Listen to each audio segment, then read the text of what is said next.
Hi అండి. రాహుకాల పూజకి నేను ఏమేమి తీసుకెళ్ళానో ఈ వీడియోలో అయితే చెప్తాను. అక్కడ ముగ్గురు ఉన్నారు, అమ్మవార్లు ఇద్దరు, ఒక శివుని టెంపుల్ అయితే ఉంది. అందుకని చెప్పేసి ఈ ముగ్గురికి ఫ్రూట్స్ అండ్ అమ్మవారికి వచ్చేసి కామాక్షమ్మ దగ్గరకు వచ్చేసరికి పసుపు కుంకుమ అయితే తీసుకెళ్ళాను. ఇంకా చాముండమ్మ దగ్గరకైతే అయితే అందరికైతే తాంబూలమే ఇచ్చానమాట. చాముండమ్మకైతే ఇంకా మనం చాముండి అమ్మకు కూడా సేమ్ అలానే తాంబూలమే ఇచ్చాను. ఇంకా పార్వతమ్మకు వచ్చేసి చీర పెట్టాను, నెక్స్ట్ బ్లౌజు అండ్ గాజులు అయితే పెట్టానమాట. టెంకాయలు అయితే కొట్టరు టెంపుల్లో, అందుకనేసి టెంపుల్కి టెంకాయలు అయితే ఎక్కువ తీసుకెళ్ళలేదు. అందరికీ తాంబూలం పూలు అలా అయితే ఇచ్చేసాను. ఒక పార్వతీదేవికి మాత్రమే నేను టెంకాయ తీసుకెళ్ళాను, ఎందుకంటే కుంకుమ పూజ చేయించుకుంటున్నాను కదా. కానీ మన సైడ్ అయితే పూజ చేసినప్పుడు అలా టెంకాయ అయితే కొడతారు, అందుకనేసి ఆ అమ్మవారికే తీసుకెళ్ళాను. ఇంకా ఎవరికి అంటే స్టార్టింగ్ వచ్చేసి శివుని దగ్గరికి వెళ్తాము, నెక్స్ట్ వచ్చేసి చాముండి అమ్మ, ఆ తర్వాత వచ్చేసి పార్వతీకి దగ్గరికి వెళ్తాము.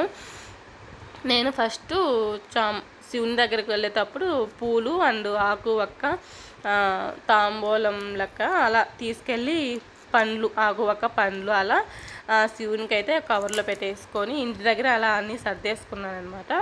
ఇంకా అలా ఒక్కొక్కరి దగ్గరికి వెళ్ళినప్పుడు అలా కవర్లో అన్నీ పెట్టేసి ఇచ్చేసాను వాళ్ళకి పూజ చేసేకి.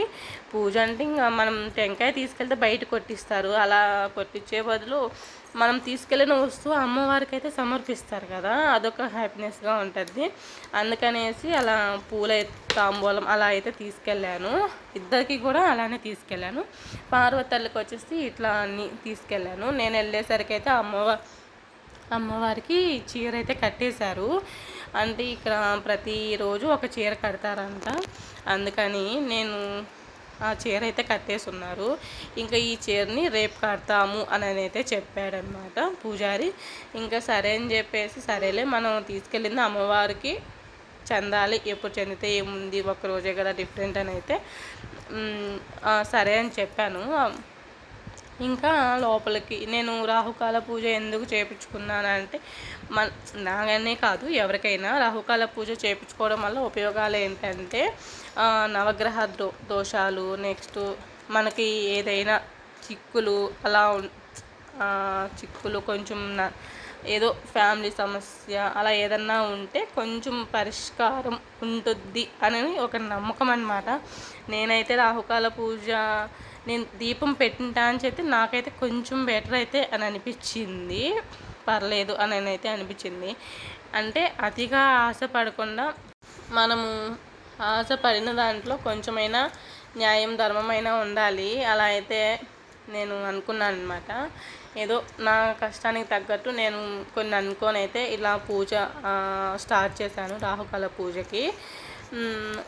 నాకు తెలిసి అయితే 90% నేనైతే నమ్ముతాను. మీకు ఒకసారి అయితే మీరైతే ట్రై చేసి చూడండి, చాలా చాలా బెనిఫిట్స్ అయితే ఉంటాయి. Please subscribe.